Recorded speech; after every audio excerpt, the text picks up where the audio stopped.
राधे राधे, जय श्री कृष्णा।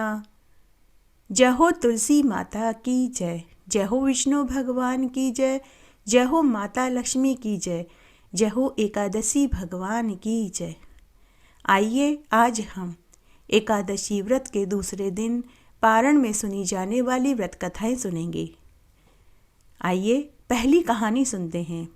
आइए अब हम माता तुलसी के विवाह की पौराणिक सत्य कथा सुनते हैं। पौराणिक मान्यता के अनुसार राक्षस कुल में एक कन्या का जन्म हुआ था जिसका नाम वृंदा था। वृंदा बचपन से ही भगवान विष्णु की परम भक्त थी। जब से समझदार हुई तभी से वह हर एकादशी का उपवास रखती थी और भगवान विष्णु की पूजा पाठ किया करती थी। जब वृंदा विवाह योग्य हुई तो उसके माता पिता ने उसका विवाह समुद्र मंथन से उत्पन्न हुए जलंधर नाम के दैत्य से कर दिया। पतिव्रता धर्म के आगे वह और कुछ नहीं जानती थी। उसका पूरा समय अपने पति की सेवा में बीतने लगा। वृंदा के पतिव्रता धर्म के कारण जलंधर में अनेक प्रकार की शक्तियां पैदा हो गई। जलंधर देखते ही देखते शक्तिशाली हो गया। सभी देवी देवता जलंधर के भय से डरने लगे। जलंधर जब भी किसी भी राजा या किसी भी देवता के साथ युद्ध करने के लिए जाता था तो पीछे से वृंदा पूजा यज्ञ हवन और अनुष्ठान करने बैठ जाती थी। वृंदा की विष्णु भक्ति और पतिव्रता धर्म के कारण जलंधर को कोई भी युद्ध में हरा नहीं सकता था। एक बार जलंधर ने अपना साम्राज्य बढ़ाने के लिए देवताओं के साथ युद्ध के लिए चढ़ाई कर दी। एक तरफ जलंधर था तो दूसरी तरफ सभी देवता थे, लेकिन फिर भी देवता जलंधर को परास्त करने में असमर्थ रहे। तब इंद्र आदि सभी देवता निराश हो गए और वे भगवान विष्णु की शरण में गए और जलंधर के आतंक को खत्म करने के लिए रक्षा की गुहार लगाने लगे। तब भगवान विष्णु ने एक माया रची। भगवान विष्णु ने जलंधर का रूप धारण किया और वृंदा के पतिव्रत धर्म को नष्ट कर दिया।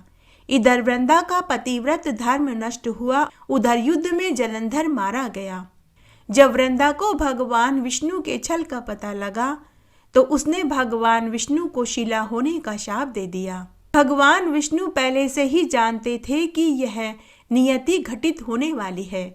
भगवान विष्णु ने वृंदा के शाप को स्वीकार कर लिया। उसके बाद वृंदा जलंधर के साथ सती हो गई। तभी वृंदा के शरीर की भस्मी से तुलसी का पौधा बना। फिर उसकी राख से एक पौधा निकला जिसे भगवान विष्णु ने तुलसी का नाम दिया और खुद के पाषाण रूप को शालिग्राम का नाम दिया। तब भगवान विष्णु ने कहा कि आज से तुलसी के बिना कोई भी मुझे प्रसाद चढ़ाएगा तो मैं उस प्रसाद को स्वीकार नहीं करूँगा और मेरे शालिग्राम रूप के साथ तुलसी की जो भी पूजा करेगा उसकी सभी मनोकामनाओं को मैं पूरा करूँगा। तभी से कार्तिक महीने में तुलसी जी का शालिग्राम के साथ विवाह किया जाने लगा। जय हो तुलसी माता की जय। एक गांव में दो देवरानी जिठानी रहती थी। जिठानी बड़ी ही चालाक, लालची और घमंडी स्वभाव की थी, जबकि देवरानी बड़ी ही सरल, नम्र और सबकी मदद करने वाले स्वभाव की थी। जिठानी का पति अच्छा कमाता था, घर का सारा खर्चा वही उठाता था। एक दिन जिठानी की माँ अपनी बेटी से मिलने आई तो उसने यह देख लिया तो माँ ने अपनी बेटी के कान भर दिए और बोली कि बेटी, तेरा पति अकेला कमाता है, तेरा देवर तो कमाता ही नहीं है। कल को तेरे बच्चे बड़े होंगे, घर परिवार बढ़ेगा, इस तरह तो तू धन ही इकट्ठा नहीं कर पाएगी। तो जिठानी ने अपनी माँ से कहा कि माँ अब तुम ही बताओ मैं क्या करूँ। तो माँ ने कहा कि बेटी, जैसा मैं कहती हूँ तू वैसा ही करना। उसके कुछ समय के बाद जिठानी की माँ चली गई।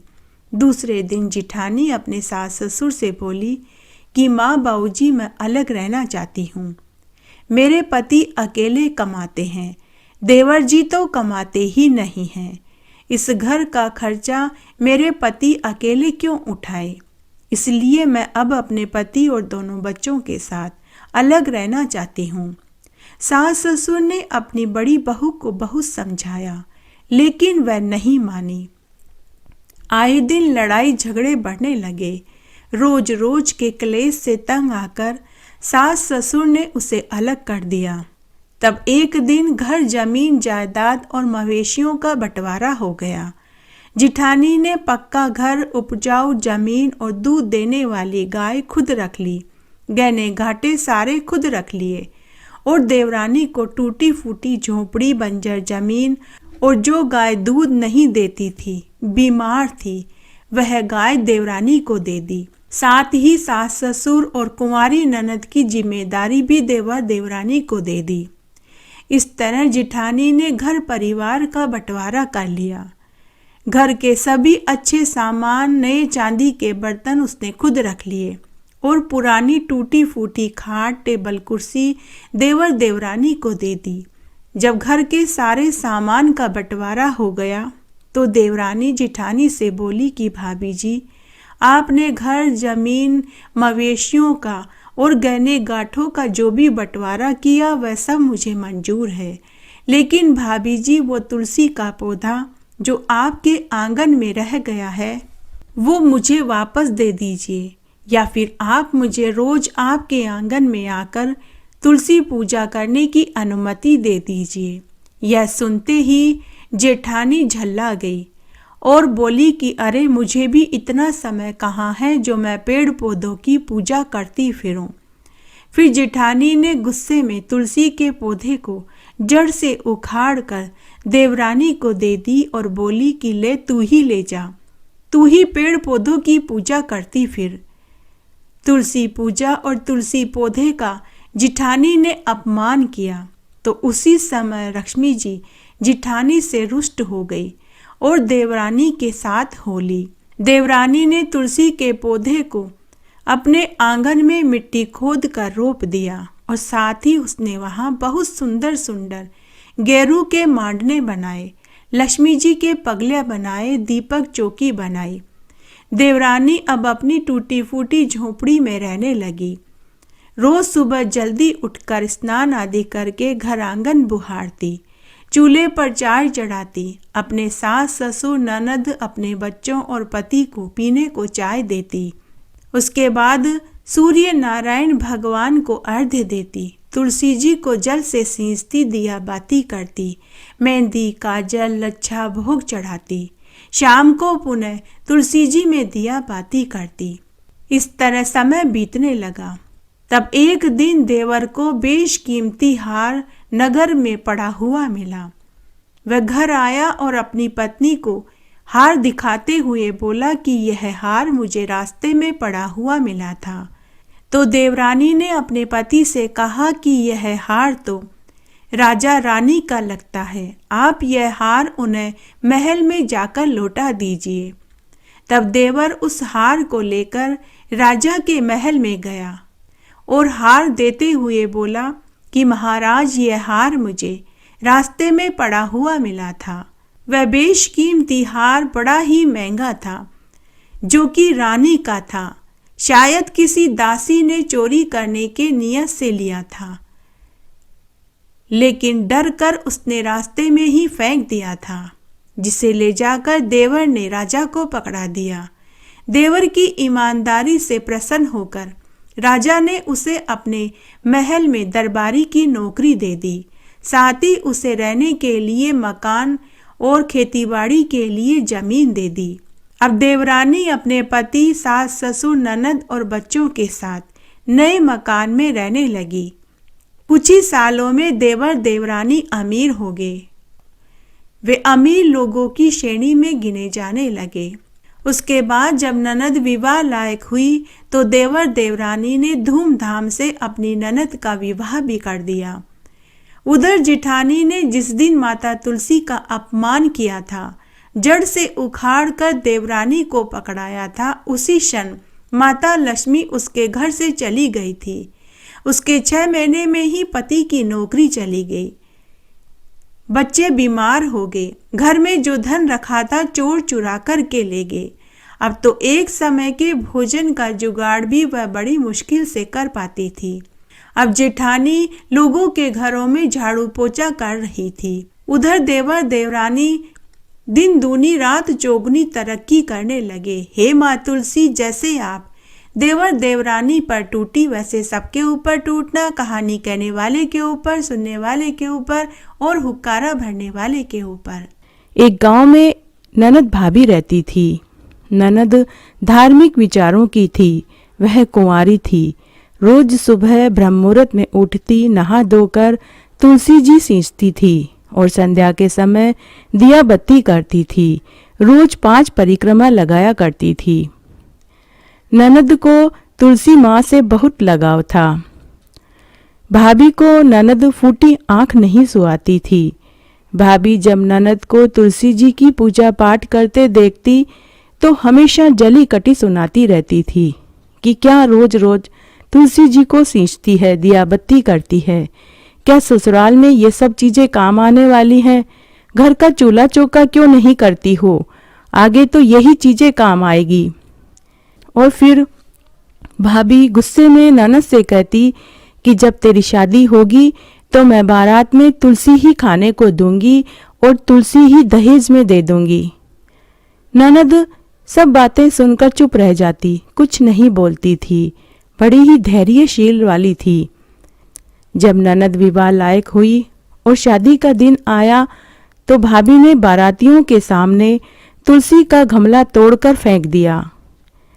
तुलसी माता की कृपा से वह गमला फूलों के हार में बदल गया। फिर भाभी ने जलन के मारे खाने के सभी सामानों में तुलसी की पत्तियां डाल दी तो सभी खाने की चीजें स्वादिष्ट व्यंजनों में बदल गई। फिर भाभी ने अपनी ननद को गहनों की जगह तुलसी की मंजरी पहना दी, लेकिन तुलसी माँ की कृपा से वह तुलसी की मंजरी सोने के आभूषण में बदल गई। भाभी ने अपनी ननद को फटी पुरानी साड़ियां रख दी और उनके ऊपर तुलसी का जनेऊ रख दिया तो वे फटी पुरानी साड़ियां सुंदर जरी की और रेशमी साड़ियों में बदल गई। जब ननद ससुराल में पहुंची तो सभी ससुराल वालों ने दहेज देखकर बहुत बड़ाई करी। जब भाभी को इन सब बातों का पता चला तो उसे बड़ा आश्चर्य हुआ। उसे तुलसी की महिमा समझ में आ चुकी थी। भाभी के एक लड़की थी तो भाभी ने खुद की लड़की से कहा कि बेटी, तू भी तुलसी जी की पूजा किया कर। देख, तेरी बुआ तुलसी जी की पूजा करती थी तो उसके खूब ठाट बाट हो गए। तुझे भी तेरी बुआ की तरह फल मिलेगा। लेकिन भाभी की लड़की पूरी श्रद्धा भाव से तुलसी जी की पूजा नहीं करती थी। वह मात्र केवल दिखावा करती थी। जब भाभी की लड़की का विवाह का समय आया तो उसने सोचा कि जैसा बर्ताव मैंने अपनी ननद के साथ विवाह में किया था, अगर वैसा ही बर्ताव मैं अपनी लड़की के साथ करूं तो शायद तुलसी माँ मेरी बेटी को भी वो सब कुछ दे जो मेरी ननद को दिया था। तब भाभी ने अपनी लड़की की बारात के सामने तुलसी का गमला फोड़ दिया, परंतु इस बार तुलसी का गमला फूलों के हार में नहीं बदला, वह मिट्टी के ढेर में ही पड़ा रहा। फिर उसने खाने के सामान में तुलसी डाली, लेकिन सभी व्यंजन कड़वे और बेसुहादले हो गए। सभी बारातियों ने जैसे ही खाना खाया, सभी ने थू थू करके थूक दिया। फिर उसने अपनी बेटी को तुलसी मंजरी पहनाई, लेकिन वह भी सोने के आभूषण में नहीं बदली। फिर उसने सभी साड़ियों पर तुलसी का जनेऊ रखा, लेकिन वे भी जरी की और रेशमी वस्त्रों में नहीं बदले। जब भाभी की लड़की ससुराल पहुंची तो सभी बारातियों ने और ससुराल वालों ने लड़की की बहुत बुराई की। भाभी की लड़की को ससुराल में बहुत दुख मिला। भाभी अपनी ननद को कभी मायके नहीं बुलाती थी। तब एक दिन भाई ने विचार किया कि बहुत दिन हो गए हैं, बहन से मिलकर आऊं। तो उसने अपनी पत्नी से कहा कि मैं अपनी बहन से मिलने उसके ससुराल जाना चाहता हूँ। तुम मुझे कुछ पैसे दे दो जिससे कि मैं गुड़ की भेली खरीद लूं। लेकिन भाभी ने बहुत जली कटी सुनाई और एक थैले में ज्वार भरकर दे दिया। पति कुछ नहीं बोला। वह चुपचाप ज्वार का थैला लेकर अपनी बहन के ससुराल की ओर चल पड़ा। वह बहुत दुखी था। मन ही मन सोच रहा था कि मेरी बहन के ससुराल वाले क्या सोचेंगे कि पहली बार बहन से मिलने आया हूँ और वो भी ज्वार लेकर आया हूँ। तभी उसे एक गौशाला दिखाई दी। भाई ने ज्वार का थैला गाय के सामने उड़ेल दिया।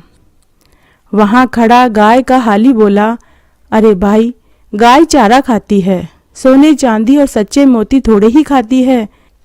आप गाय को ये क्या डाल रहे हो? भाई को अपनी आंखों पर विश्वास नहीं हुआ। उसने झट से सारे सोने चांदी और सच्चे मोती थैले में भर लिए और प्रसन्नतापूर्वक अपनी बहन के ससुराल बहन से मिलने पहुंचा। बहन भाई से मिलकर बहुत खुश हुई। भाई ने अपनी बहन को उपहार में सोने चांदी और सच्चे मोती दिए। तो हे तुलसी माता, जैसे आप उस बहन के ऊपर टूटे वैसे सबके ऊपर टूटना, कहने वाले को, सुनने वाले को और हुक्कारा भरने वाले को सबकी मनोकामना पूरी करना। भजो नारायण भजो गोपाल, भजो नारायण भजो गोपाल, भजो नारायण भजो गोपाल, भजो नारायण भजो गोपाल, भजो नारायण भजो गोपाल। सावन महीना तुलसा बायाच बीज, सावन महीना तुलसा बायाच बीज, भादव महीना तुलसा होया दोए पान, भादव महीना तुलसा होया दोए पान। आसोज महीना तुलसा घेर घुमेर, आसोज महीना तुलसा घेर घुमेर, कार्तिक महीना तुलसा हो रया ब्याव, कार्तिक महीना तुलसा हो रया ब्याव। भजो नारायण भजो गोपाल, भजो नारायण भजो गोपाल। हंस हंस राधा रानी पूछय बात, हंस हंस राधा रानी पूछय बात। प्रभु जी ते हाथा हल्दी कहाँ लगवाया राज, प्रभु जी ते हाथा हल्दी कहाँ लगवाया राज। मैं तो गया चा राधा पंसारी के पास, मैं तो गया चा राधा पंसारी के पास। हाथम हल्दी वहाँ लगवाया राज, हाथम हल्दी वहाँ लगवाया राज। भजो नारायण भजो गोपाल, भजो नारायण भजो गोपाल। हंस हंस राधा रानी पूछय बात, हंस हंस राधा रानी पूछय बात। प्रभु जी ते काकड़ डोरा कहाँ बंधवाया राज, प्रभु जी थे काकड़ डोरा कहाँ बंधवाया राज। मैं तो गया था राधा जोशी जी के पास, मैं तो गया था राधा जोशी जी के पास। हाथ में काकड़ डोरा वहीं बंधवाया राज, हाथ में काकड़ डोरा वहीं बंधवाया राज। भजो नारायण भजो गोपाल, भजो नारायण भजो गोपाल। हंस हंस राधा रानी पूछया बात, हंस हंस राधा रानी पूछया बात। प्रभु जी ते सेवरा किलगी कहाँ बंधवाया राज, प्रभु जी ते सेवरा किलगी कहाँ बंधवाया राज। मैं तो गया था राधा सागनिया के द्वार, मैं तो गया था राधा सागनिया के द्वार। सेवरा किलगी वहाँ बंधवाया राज, सेवरा किलगी वहाँ बंधवाया राज। भजो नारायण भजो गोपाल, भजो नारायण भजो गोपाल। हंस हंस राधा रानी पूछया बात, हंस हंस राधा रानी पूछया बात। प्रभु जी ये कंडी डोरा कहाँ गढ़वाया राज, प्रभु जी ये कंडी डोरा कहाँ गड़वाया राज। मैं तो गया चा राधा सोनी जी के पास, मैं तो गया चा राधा सोनी जी के पास, कंडी डोरा वहाँ गड़वाया राज, कंडी डोरा वहाँ गड़वाया राज। भजो नारायण भजो गोपाल, भजो नारायण भजो गोपाल। हंस हंस राधा रानी पूछे या बात, हंस हंस राधा रानी पूछे या बात, प्रभु जी ये बागा जामा कहाँ सिलवाया राज, प्रभु जी ये बागा जामा कहाँ सिलवाया राज। मैं तो गया चा राधा दर्जीड़ा के पास, मैं तो गया चा राधा दर्जीड़ा के पास, बागा जामा वहीं सिलवाया राज, बागा जामा वहीं सिलवाया राज। भजो नारायण भजो गोपाल, भजो नारायण भजो गोपाल। हंस हंस राधा रानी पूछे या बात, हंस हंस राधा रानी पूछे या बात, प्रभु जी ये था का कपड़ा कहाँ धुलवाया राज, प्रभु जी ये था का कपड़ा कहाँ धुलवाया राज। मैं तो गया चा राधा धोबी का घाट, मैं तो गया चा राधा धोबी का घाट, मारा कपड़ा वहाँ धुलवाया राज, मारा कपड़ा वहाँ धुलवाया राज। भजो नारायण भजो गोपाल, भजो नारायण भजो गोपाल। दौड़ी दौड़ी राधा रानी धोबीड़ा के पास, दौड़ी दौड़ी राधा रानी धोबीड़ा के पास, प्रभु जी का कपड़ा कया धुलवाया राज, प्रभु जी का कपड़ा कया धुलवाया राज। बावड़ा हुआ हो राधा थे तो गेल्या हुआ हो, बावड़ा हुआ हो राधा जी थे तो गेल्या हुआ हो, थास छाना तुलसा कर लियो ब्याह, थास छान तुलसा कर लियो ब्याव। भजो नारायण भजो गोपाल, भजो नारायण भजो गोपाल। दौड़ी दौड़ी राधा रानी मंदिरिया में आए, दौड़ी दौड़ी राधा रानी मंदिरिया में आए, मास छान तुलसा परण ल्याया राज, मास छान तुलसा परण ल्याया राज। थे तो राधा रानी बड़ा भोला हुआ, थे तो राधा रानी बड़ा भोला हुआ, तुलसा तुम्हारे ही वेड़े रोहार, तुलसा तुम्हारे ही वेड़े रोहार।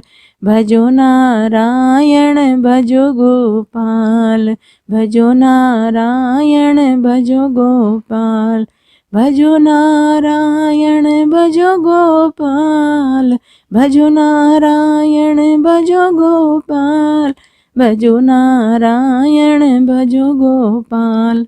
श्री कृष्ण खड़े मधुबन में, हंसे मन मन में, राधा जी परी करो एकादशी, कहो तो राधा जी थान रखड़ी गड़ा दूं, कहो तो राधा जी थान जुम्मे क्या गड़ा दूं, कहो तो राधा जी थान जुम्मे क्या गड़ा दूं, थे परी छोड़ो एकादशी, रखड़ी तो मार शीश की शोभा, झूमे क्या तो मार काना की शोभा, मैं नहीं छोड़ा एकादशी, मारे आंगणिया में हवन करा दो, ते ब्राह्मण जी माँ दो, गौदान करा दो, ते तुलसा परणा दो, मैं जद छोड़ा एकादशी। श्री कृष्ण खड़े मधुबन में, हंसे मन मन में, राधा जी परी छोड़ो एकादशी, कहो तो राधाजी थाने हरवा घड़ा द्या, कहो तो राधाजी थाने चूड़ला घड़ा द्या, ते परी छोड़ो एकादशी।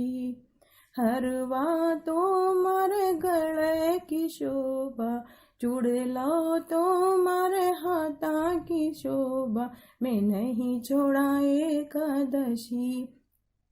मारे आंगणिया में हवन करा दो, थे ब्राह्मण जी माधो, गौदान करा दो, ते तुलसा परना दो, मैं जद छोड़ा एकादशी। श्री कृष्ण खड़े मधुबन में, हंसे मन मन में, राधा जी परी करो एकादशी।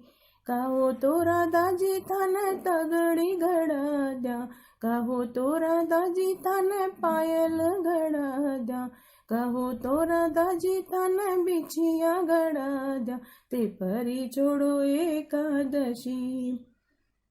तगड़ी तो मारे कमर की शोभा, पायल तो मारे पावा की शोभा, बिछिया तो मारे अंगुली की शोभा, मैं नहीं छोड़ा एकादशी। मारे आंगणिया में हवन करा दो, ते ब्राह्मण जी माध्यो, गौदान करा दो, ते तुलसा परना दो, मैं जद छोड़ा एकादशी।